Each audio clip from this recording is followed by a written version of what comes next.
Hang on. Oh, it's 5 p.m. Why the fuck are we playing a home game at 5 p.m.?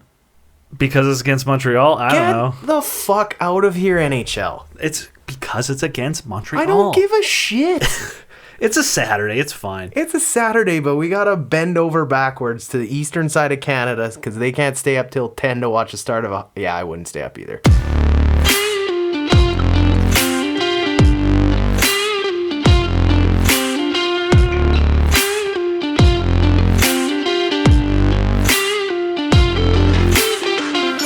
What's up, and welcome to the Crude Oil Podcast, a weekly uncensored Edmonton Oilers podcast with your hosts, Sean and Greg.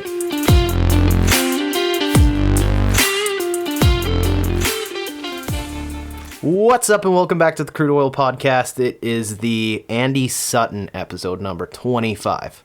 You chose Andy Sutton of all people? Of all those lists? We literally have somebody wearing 25 on the team right now. No, I understand that. That's the gimmick, man. I guess that's true. We need to go with very obscure players. I should have went with Mike Greer. I would have preferred Joni Pitkanen. That's a good one. I didn't know Chris Kalanos played for the Oilers. Chris Kalanos. Oh, yeah, he did. Look at that. Yeah. Weird. It really looks like nobody of merit really wore the jersey that I personally have heard of until Mike Greer. Yeah. Is that like Mike Stapleton of Chicklets Stapleton? I don't know. I hear Stapleton. I think Chris Stapleton. So that's the only one I know. It's a pretty good one to compare to. Anyways, how's it going? It's going good. I feel like this is how all of our episodes start. Yeah, we always have to start with just random banter about random bullshit until we actually get into the meat of it. No kidding. Holy shit, it's cold outside. Winter is upon us. But the season's in full swing. I mean, since we last recorded, the Oilers played New York. Times 2, I guess, and Florida. I hate the freaking Eastern swing we're on right now. Just Eastern teams. I don't love it. It feels like the games have less weight. I believe Edmonton's played the least amount of games against divisional opponents thus far, which might make it more fun down the stretch, to be fair, because we're going to be playing a lot of games against LA, games against Anaheim, Seattle, and they're all going to have playoff implications, especially because LA and Seattle are actually pretty good this year. You know what I was going to say is it's funny how at the start of the season we were complaining that there's going to be no Calgary games that have playoff implications, but there might not be a point at the end of the season anyway. I mean, at this point it's wild card spot number 2 implications versus fighting for first in the division, which is what the expectation was. No kidding. Seattle's on a heater this year. I cannot believe the run that they're on. Yeah, it's Martin Jones is on a heater. They figured out we have a decent goalie this year instead of the corpse of Chris Drieger and Grubauer. That's right. They were both terrible last year, and he's been fantastic. Yeah. I don't. When's the first time we face Seattle? It's got to be soon. I haven't checked the schedule, to be perfectly fair. I mean, I don't have the game against Seattle saved in my brain, unfortunately. I'll sit here and click through until I find it, but go ahead. I was just going to wrap up quickly. So the Oilers lose 3-0 to the Islanders last Thursday. They go into New York. We've got a couple games that we really want to get into, especially with Saturday and last night's game. Of course, we're recording here Tuesday evening, the night after the big Florida win, the comeback there, on the heels of a Saturday comeback win, which was even bigger, but I got to start by pumping my own tires. I am on a fucking heater. I don't know if you listened to the last episode, but I said we need to move Draisaitl out of the wing. And I also said that the first goal that Bouchard's going to score is a rocket on a wrist shot because he's just overthinking things. Well, you weren't wrong. I remember in the Islanders game, they put Draisaitl on the wing, and all I could think is I can't wait to talk to Greg about this because I know he's going to be so happy. But then it didn't work out against the Islanders at all. Yeah, let's talk a little bit about that game because it was kind of weird. I don't know about you, but I found the Oilers they played a really good game. I just felt like they couldn't capitalize on any of the chances that they had. Sorokin was... Well, Sorokin, he's the best goalie in the league this year, I think by a country mile. And with that being said, he was also great last year. And the Islanders' defensive system, yes, they gave up 50 shots, but really how many of those were danger chances? Maybe I would say 5 where the play-by-play announcers getting excited, like, oh, what a save, Sorokin. So most of them were from the outside, not really too high danger. I was reading some comments from some Islanders fans who pretty much were talking like they had their hands on their back of their head, just chilled in their chair, being like, yeah, I wasn't worried at all. But when your team gives up 50 shots, you've got to be a little bit concerned, you'd think. Yeah, I mean, they seem to force everything out to the outside of their defensive end and making Edmonton just kind of put pucks on net to try for something. Kind of a theme that I've seen with the Edmonton Oilers over the past week, and a little bit extra as they're starting to win the shots competition each game. Yeah, they're really bringing it each game, and actually maintaining offensive zone possession. People are bobbling the puck a little bit less, seem to be a little bit more confident with the puck on their stick. Mm-hmm. Because that's a huge problem with Edmonton is they would get possession, but then somebody would just bobble the puck a little bit. I'm just going to use Puljujarvi as an example, where it'd be like a grenade on his stick where he would just panic and throw it away to nobody sometimes. Yeah. And that was a huge problem, but they've been getting the cycle going and have been quite good on rushes, whether it's getting the puck deep or maintaining possession, being able to skate into the zone and sit in the corner for a little bit. Yeah. But all in all, I think they're just shaking off the rust and really settling into the way that they need to play. It's funny because was it last week we hit the panic button? I don't know if the panic button's the right word to use. I think we did mention that this is the time you want to battle adversity, you want to get through it. And I think you're starting to see wins that you wouldn't expect. That New York game on Saturday, no fucking thought in the mind that they'd come back from that game. I'm going to be perfectly honest with you.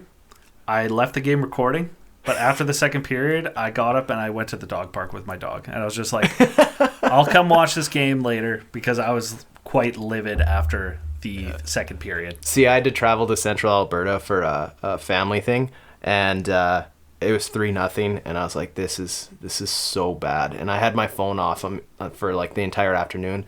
I was like, how bad was it? And I flipped on my phone because I was like, what am I going to... is it worth even watching when I get home? I was like, holy shit. Is it the right game? But before we get into the New York game, just any thoughts around the Islanders showing other than the shots and just getting goalied? Honestly, yeah, in general, we just got goalied. I thought the team played decently well, but ultimately we still gave up 3 goals. You can't expect to win giving up 3+ goals every game. Because if you do, you might have to make a miraculous comeback or two. The sticks in front is still something that drives me nuts, and we saw it through basically every single game this past week. But it's just the bad luck to go off of Bouchard on the second Pajot goal. I feel like the Oilers' still biggest weakness is the battle right in their slot. We might as well move on to it. You move on to the Rangers game. Sure. I believe it was the third goal where it was 3 Rangers players in front, 5 Oilers players, and everyone's scrambling. And somehow it ends with a Rangers player being wide open, able to bury it into an empty net because Campbell has no fucking clue where the puck is. Yeah, if it's the same goal that you're talking about, I felt bad because Dylan Holloway had a broken stick, and he's basically doing everything he can, but he's ultimately the guy blocking the guy with the puck. And of course, when you don't have someone with a stick, how are you going to get the puck away? Oh, exactly. So, but I don't know, jumping into the Rangers game, honestly, if it wasn't for the third period, this was a 5-0 game at one point, if not for those 2 disallowed goals. Yeah, it should have been 5-0 kind of game. We had defensive breakdowns that resulted in these goals. Personally, I know it got called back, but the second one for goalie interference, I was in the ask you moment, about that. I was screaming, that's goalie interference, but watching it afterwards, I'd be a little chapped if they would have ended up calling that, because he bumped his stick a little bit, but ultimately I'm happy they did, because it all worked out. But Edmonton did not play well at all in those first 2 periods. No. And part of the problem is Edmonton seems to be extremely struggling with momentum swings. In terms of when things should be swinging their way, it seems to go the opposite direction. Interesting. So, for example, with these called back goals, the Rangers came back and scored almost immediately afterwards. Right. Yeah. When a goal gets called back against the other team should feel slightly dejected, you should feel relieved and come out and try harder because you're like, oh, we just got saved by the video, essentially. But instead, they come back on their heels like, it didn't count, we're fine, we're good to go. And like they didn't try harder. And meanwhile, the Rangers come out like frothing at the mouth, ready to actually score a real goal. Yeah. So Edmonton needs to figure that out because that's been a bit of an issue lately. And you can see it with the way they've always played, where they score and then like I'm always on the edge of my seat for the next 30 seconds because I'm like, oh, the other team's probably going to score and tie up the game. I think there's a bit of a discrepancy when it actually happened in the game last night against Florida, but it was the same kind of thing. I know I'm jumping ahead here, but Tyson Barrie scored at 5 minutes of the third to give him the lead, and then it was like bang, bang for Florida. Yeah. Like, it's... Yeah, I never thought of that, but that's a good point. Like, it does seem that the Oilers seem to be, when they should be taking advantage and hunting for that what is the word I'm looking for? Just some sort of like motivation, like advantage. That's a better one. You have to use the ice tilt. Yeah, right? There you go. The ice tilt is a thing. You get the pressure, you get them on their back foot, you get them a little scared sometimes, whether it's through your skill or through your physicality or something like that. And yeah, Edmonton just hasn't been doing that. A couple other things just wanted to, before we get into the goals and stuff, what was your, well, it's kind of combined with it, but what was your overall thought? Because I thought that the Foegele, McLeod, Holloway line was dynamite. I was so excited to see that going into Florida because I love that line. I was extremely happy to see all of them doing very well together because that gives us an effective scoring third line. Right. Which so far this season and historically over the past 15 years, we've been lacking that. Yeah. So I was excited to see them having some chemistry together, and it's extremely unfortunate that somewhere in this game, McLeod got injured and Foegele got injured. So now this is three guys that are sitting out on our team right now that I cannot pinpoint a time where they got hurt in the game. The ghost injuries? Yeah. I don't know what's going on. Maybe they're playing some soccer in the back room after the game or something, but... Yeah. I have no idea. It was... I was shocked to see that news. But, I mean, it's weird because, I mean, the best line that the Oilers had in New York was that line, and 2/3 of the line's out the next day. Yeah, well, the Foegele one I understood. I believe, if I remember correctly, he got hurt or he went down the tunnel and then came back to the bench but didn't play another shift for the last few minutes of the game. Gotcha. But McLeod, that one was very surprising, especially because he went straight to IR. So that didn't really make sense to me. Yeah. Let's jump into the goals. Bouchard, he's been firing the puck, and I knew as soon as he gets one, they're going to come in bunches. I didn't expect them to come this closely together. No, definitely not. I figured maybe won this game, maybe won 2 games for now, but 3 in the last 2 games for Evan Bouchard. Well, and they're not just any goals. No. They're not picking up the 6th goal in a 5 or 6-1 game or something like that. Yeah. These are timely goals, and they are what this team needs. Yeah. Because there's way too much pressure on the top line to produce all the time. If it's not somebody named Draisaitl, McDavid, Nuge, Hyman, and Kane when he's in, then the team's not scoring, essentially. Yeah, it's very true. Very true. But it all came off the back of that third line we were talking about, having a hell of a shift, great cycle, and eventually getting the puck to Bouchard, who finally finds a way to get the puck through a goddamn crowd. Well, he gets the first one, and then it's oh, this is how you do it. Here's another one. Yeah, well, and that other one, too, it's a similar situation with that third line grinding, but he was falling over and just let a wild wrister fly at the net or a wild one-timer. Yeah. And it just beat Sorokin. Or not Sorokin, Shesterkin. Yeah. Which is crazy because Shesterkin is a great goalie, and realistically, neither one of those should have beat him. No, he's been fighting the puck lately. Oh, don't even get me started. He's on my fantasy team. He drives me insane. And you could read it in his comments after the game. Yes, he's dejected. That was depressing to read. It was kind of like reading Jack Campbell's comments about how he was playing pathetically, in his own words. Wasn't there a comment last night too? He said that goalie sucked ass again. Yeah, I think it might have been the comment last night that he left but he had played like another game and he also played poorly. Yeah. And then he was just like, yeah, I'm playing like ass. Like, I can't believe this. I'm embarrassed. All this kind of shit. And I think it goes back to the Edmonton game because I'm sure he feels a lot of that on his shoulders.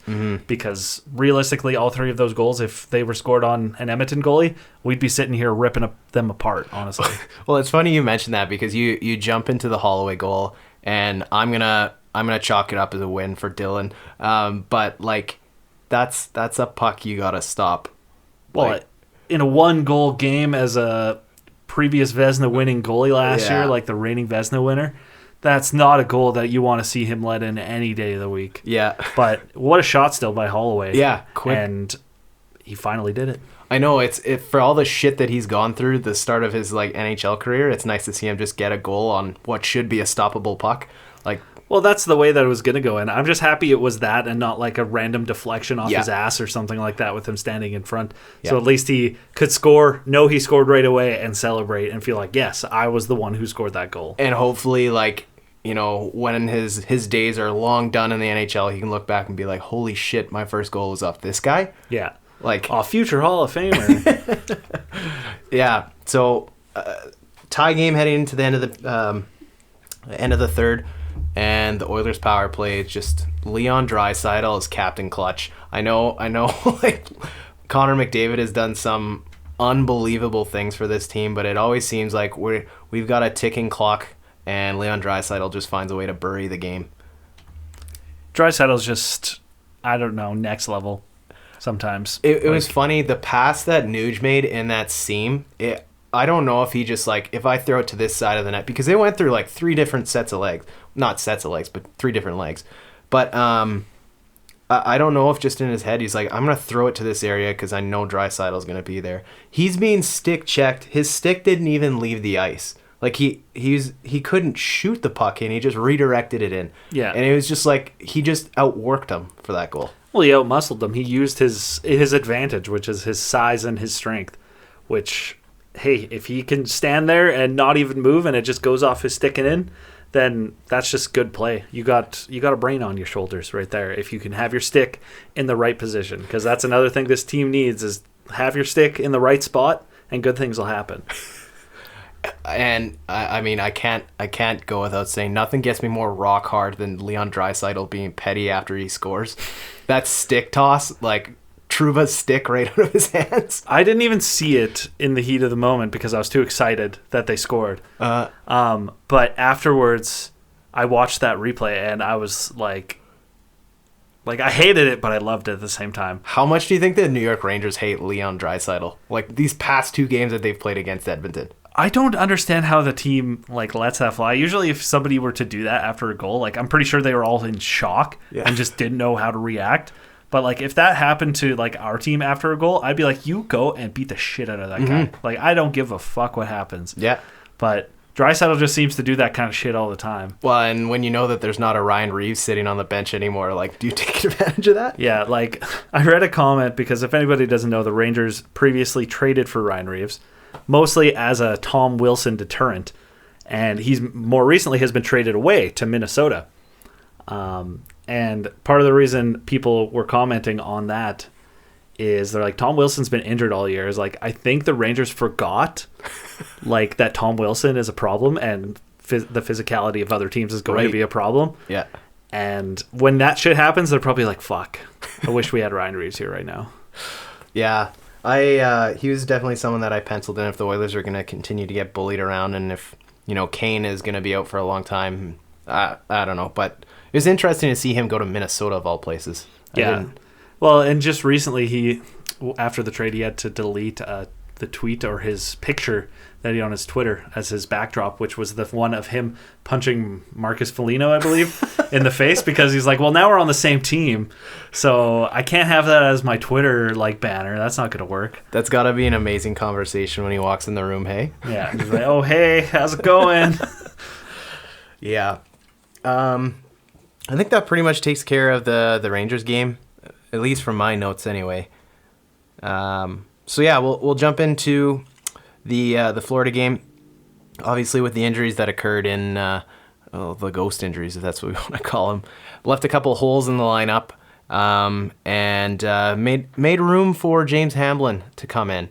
I think he was the only insert into the game because Benson he's activated, but he's not in. Yeah, he's on the active roster because they finally put Yamamoto on IR, and they finally put they did put McLeod on IR, so that opened up a couple roster spots. Okay, so they were able to call up Hamblin and Benson. Explain this to me like I'm 5. The difference between all of these day-to-day injured reserve, LTIR, like we can keep, from my understanding, we can keep basically the day-to-day players that they're not counting as an active player. Technically, they are on the active roster. Okay. So if you're like day-to-day ill, healthy scratch or whatever, you're on the active roster, so the 23-man roster. So in order to call up another player to fill out your roster, they have to go to IR. You have to go to IR. Gotcha. But if you go to IR, that means you have to miss a minimum of 7 days of hockey from your injury date. So you can put them retroactive. So for example, with Yamamoto, right, they retroactively put him on IR to November 8th. So that's the game that he last played where he got injured. Okay. So makes theoretically, they could say they did that on like the 13th of November. He could come back on the 15th and be fine. So currently, he can come back at any time. He can play tomorrow. It's the point of just freeing up room if they need to call someone up. Yeah, exactly. Gotcha. Yeah. And then obviously there's LTIR, which actually isn't technically a thing. Apparently that's just the term that everybody uses. So the actual term for LTIR is called the bona fide long-term injury/illness exception. There you go. So whatever the fuck that means.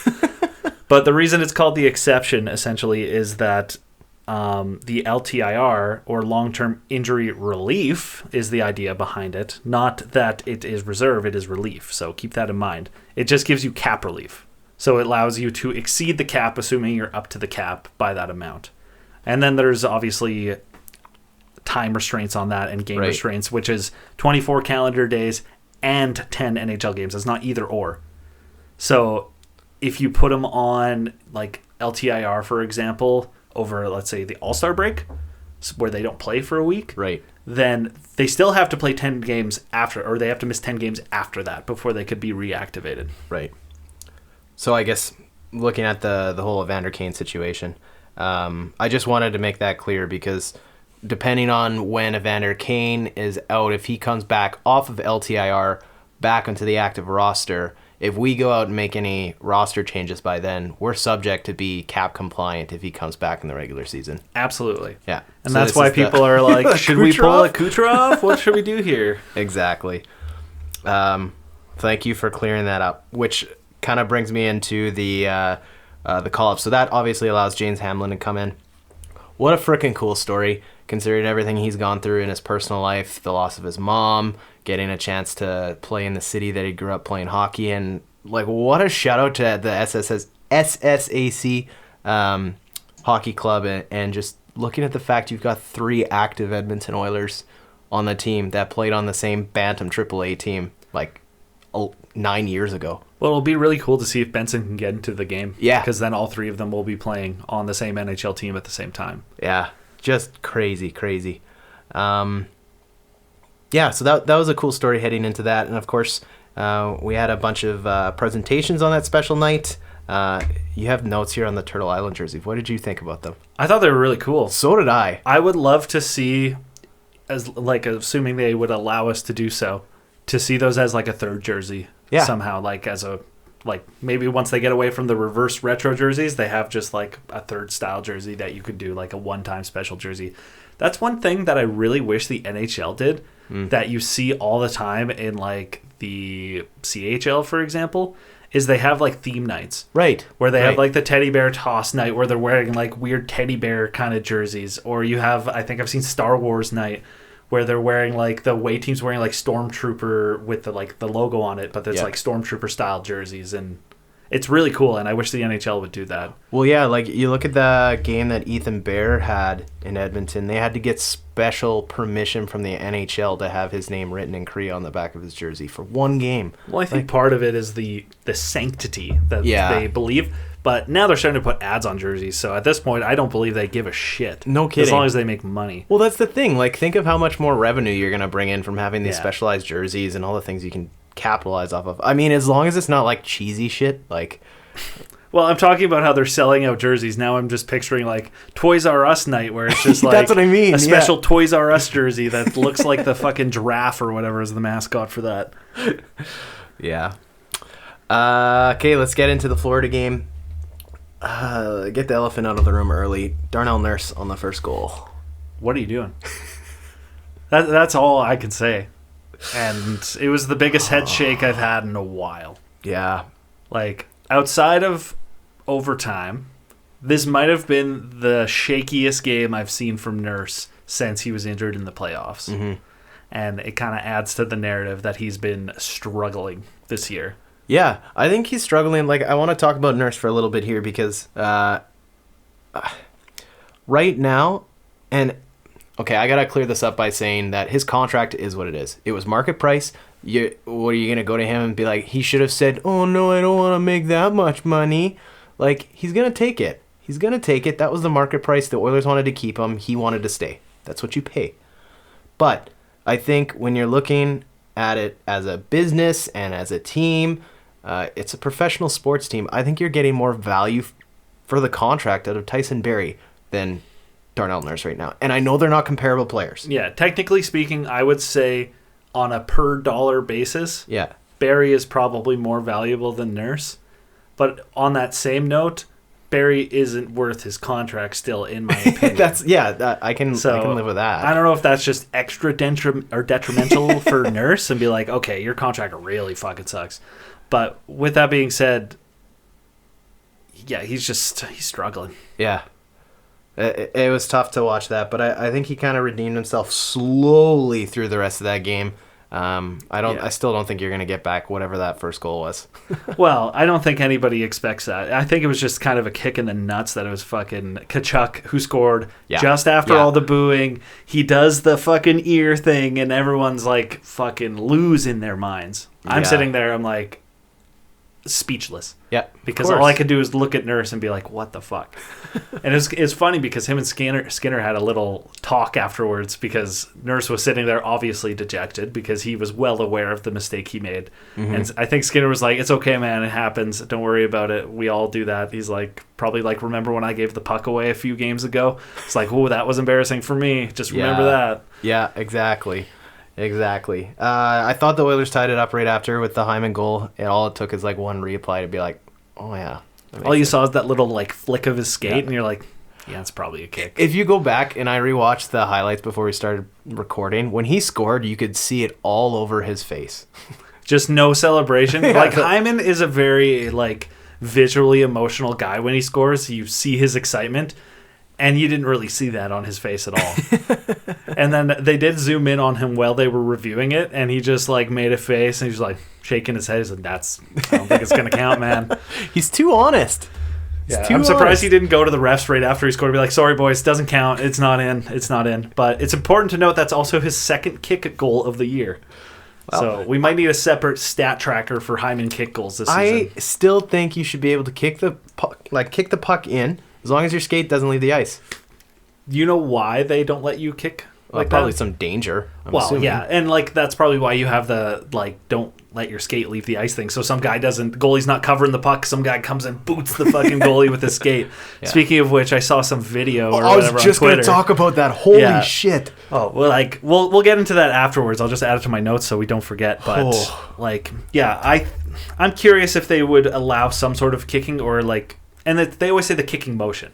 So obviously that means you're doing something with your skate that is like directing the puck in. So you could deflect with your skate. You just can't kick it in. Yeah. So I mean, yeah. Just got to be more creative with your skates. Yeah.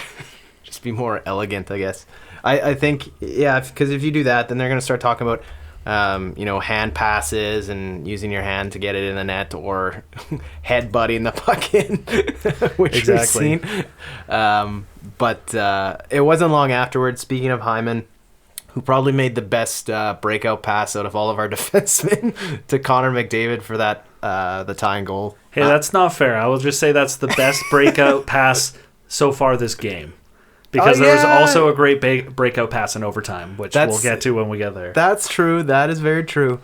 more men on the ice. I'll just defend that. But Connor McDavid shoveled that so hard, like into the back of the net. Like he almost took the net off its moorings with like a backhand. Yeah, he backhanded that with some authority.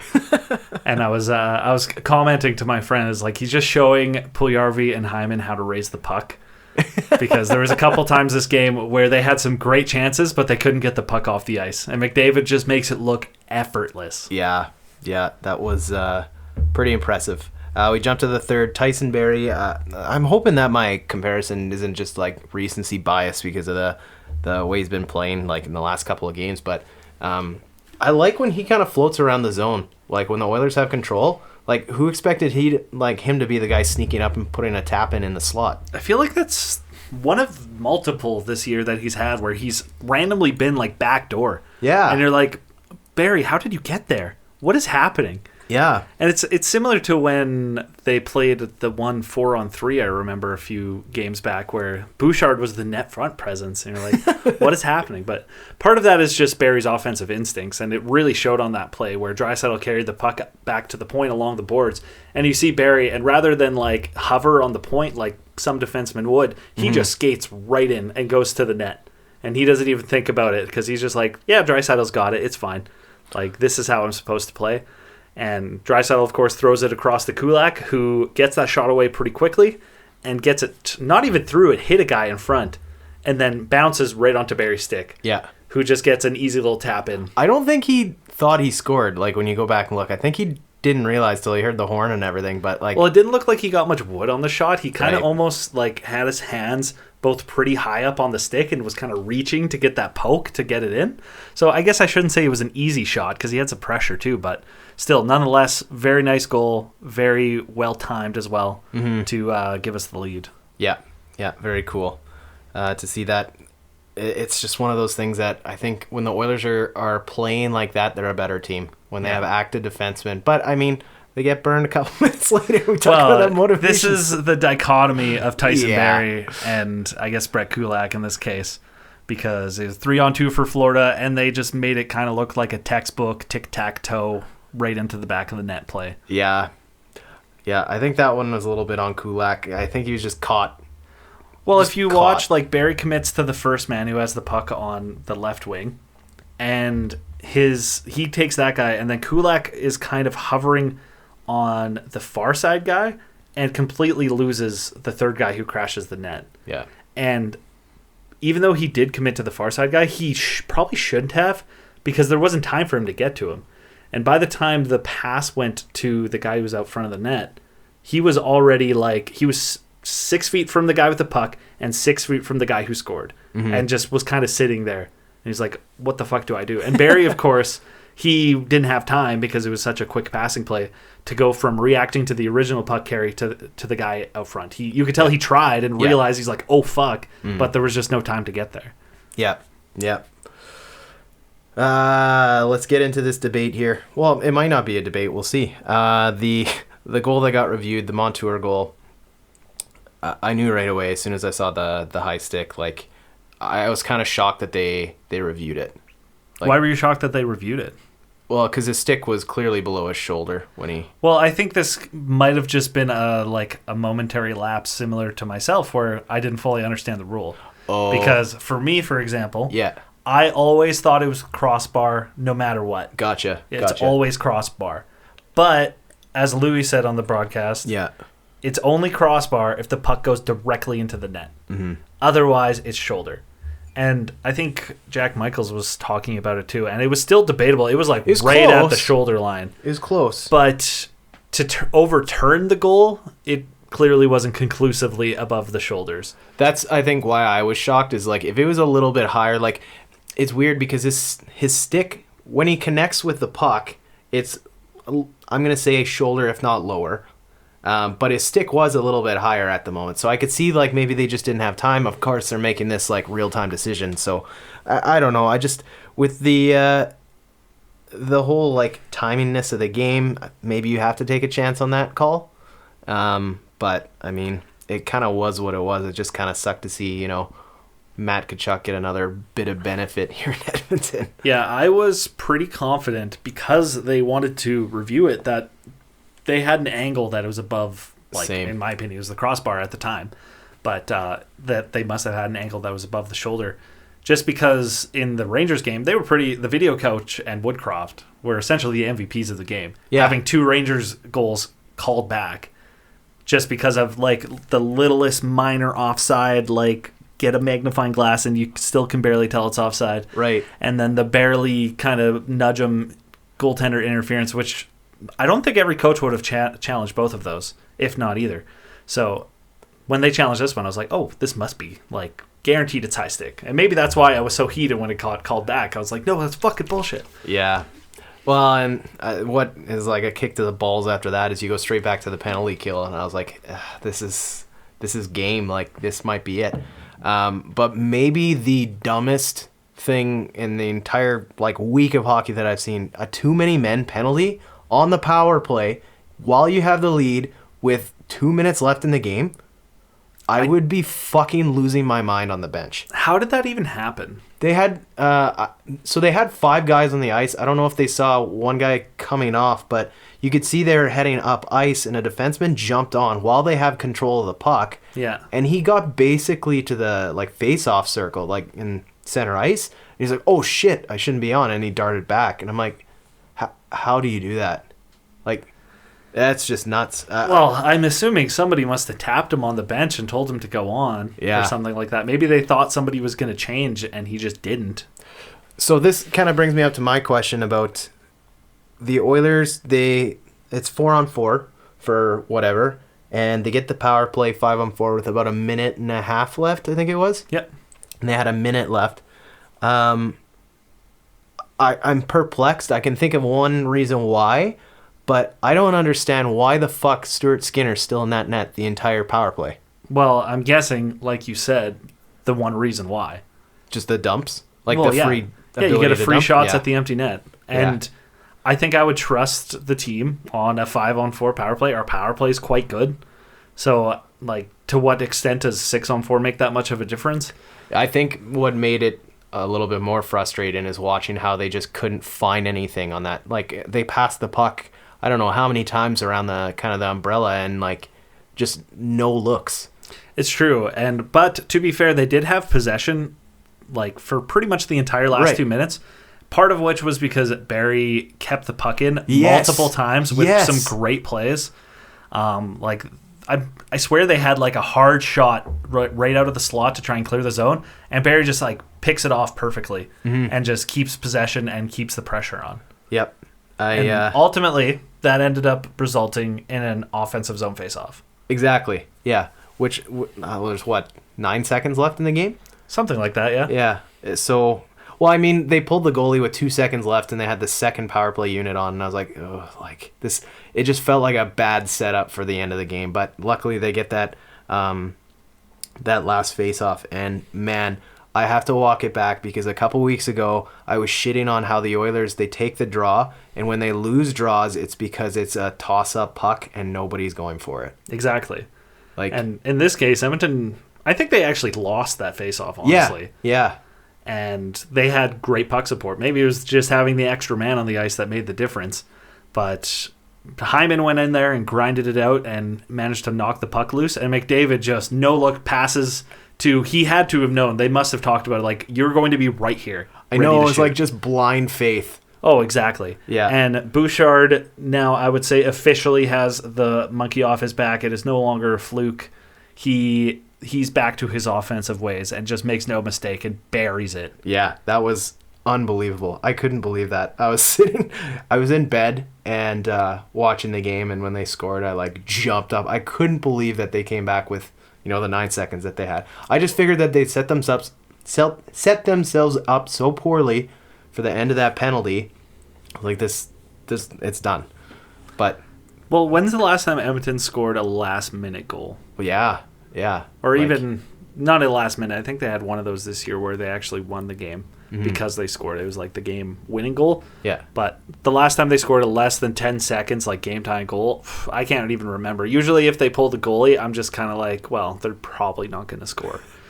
like realistically, but they proved me completely wrong. So the face-off that got won and then that shot with 5 seconds left or whatever it was, I still had, like, I could feel my heart flutter because it was like a bouncing, rolling puck. I was like, what's going to happen here? But obviously getting into overtime, it's like one of those things. It's like, if we can get to overtime, I'm 90% confident we're going to win this game. Well, I'm very curious. I want to look this up. What Edmonton's win rate is since McDavid and Draisaitl have been playing on this team together in overtime. Yeah. And, like, let's just say it's a draw if it goes to a shootout. So, like, wins, losses, draws. Because I swear to God, they are the most disgusting 3-on-3 combo with Nurse, too. It's just unfair, honestly. Yeah. What, out of all of the good things that happened to Matthew Tkachuk in this game, the best was the pick that he ate in the corner in overtime? I could watch that on repeat, just watching him eat shit in that corner over and over and over again. As soon as I saw him fall, I was like, oh, fuck. Yeah. And what composure. Like, I'm going to give him props, even though he had the bad goal earlier on. Like, what composure by Nurse to not only hold on to that puck as long as he did, having Sam Bennett and Tkachuk, like, hovering and, like, buzzing all over him, and making the heads-up play to see Tkachuk fall and just turn and fire that puck up to Draisaitl. And that's where I wanted to get into that. Like, that might be the best stretch pass of the game right there. Okay, I'll give that. It definitely impacted the game more. But the 2-on-1, it's automatic. I would be curious to see what the conversion rate is of those guys on a 2-on-1. I'm going to try and look that up for next week's podcast. Okay. So I can have that stat ready. Because it's got to be something sickening. Oh, I feel like at this point it's a little ridiculous. I think there might have been one year where we were a little shaky in OT, where for some reason we couldn't get it done. But otherwise, it's been ridiculous. There's a reason why at the end of every year, Edmonton has, like, no loser points. Yeah. Because we win in overtime. Yeah. So the Oilers wrap up 4-3 win in overtime on Indigenous Celebration Night. Just a great night all around. That was probably one of my favorite games to watch this year. Oh, it was fantastic. Yeah. Just some other notes. I'm going to defer to you because I know you found this out. I didn't hear anything about the Klim Kostin stuff. So, yeah, I was just reading that apparently Klim Kostin will not play tomorrow because of getting his official, like, permanent work visa. So currently he's been on a temporary one for the past little while, so he was able to go into the U.S. and play a few games. But he's finally getting that all figured out, so he will not be playing against Chicago because he's gone. And then he might play in Minnesota when they travel to Minnesota, depending on how long it takes. I've never had to deal with visas, so yeah. The process, from what I'm aware of, though, is absolute bureaucratic nonsense. So, because he hasn't played a home game, has he? I'm trying to think whether or not he has, but I'm not sure. I wonder what visa is holding him up. That's interesting. Maybe he just, well, like you had mentioned, it's a temporary one, so maybe he just expired. So, yeah. Other news and notes: the Oilers have a back-to-back. Very, very quick homestand. They go to Chicago on Wednesday, Thursday in Minnesota. They'll wrap up with Montreal on Saturday. Thank God we have a frickin' like Hockey Night in Canada game at 8:00. It'll be nice. That's the one thing is it at 8:00? It fucking better. I'm pretty sure it's not. Because I specifically have a note here that says no 8 p.m. games this week. Hang on. Oh, it's 5 p.m. Why the fuck are we playing a home game at 5 p.m.? Because it's against Montreal? I don't know. Get the fuck out of here, NHL. It's because it's against Montreal. I don't give a shit. It's a Saturday. It's fine. It's a Saturday, but we got to bend over backwards to the eastern side of Canada because they can't stay up till 10 to watch the start of a... Yeah, I wouldn't stay up either. That's a good point. If it was during the week, I wouldn't stay up. But if it's on the weekend, I'd stay up. But at least it's not a matinee. That's true. I think we're out of our matinee curse for a little while here. When's the next Hockey Night in Canada, like, prime time game that we actually get? And I say prime time, our time. No, Saturday, 2:00 against Anaheim. Nice. 8 p.m. December on, New Year's Eve against That's Winnipeg the at next 8 one? p.m. Yeah. New Year's Eve? Yeah, well, besides the 2 p.m. game against Anaheim, that would be it. Holy fuck. So, by the way, we play Seattle on Friday, December 30th and Tuesday, January 3rd. So, and with that Winnipeg game squished in the middle there. These fucking schedulers. Like, what a garbage.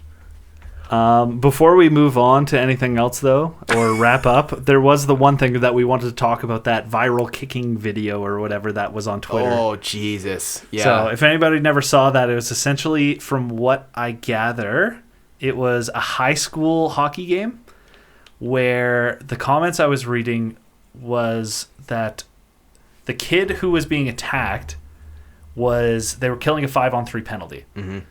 And he was the defenseman on the ice during that 5-on-3. He was the only defenseman who was on. And he killed the entire 2-minute 5-on-3 as the defenseman. And apparently he was doing very well at doing that. Okay. And let's just say frustrating the other team.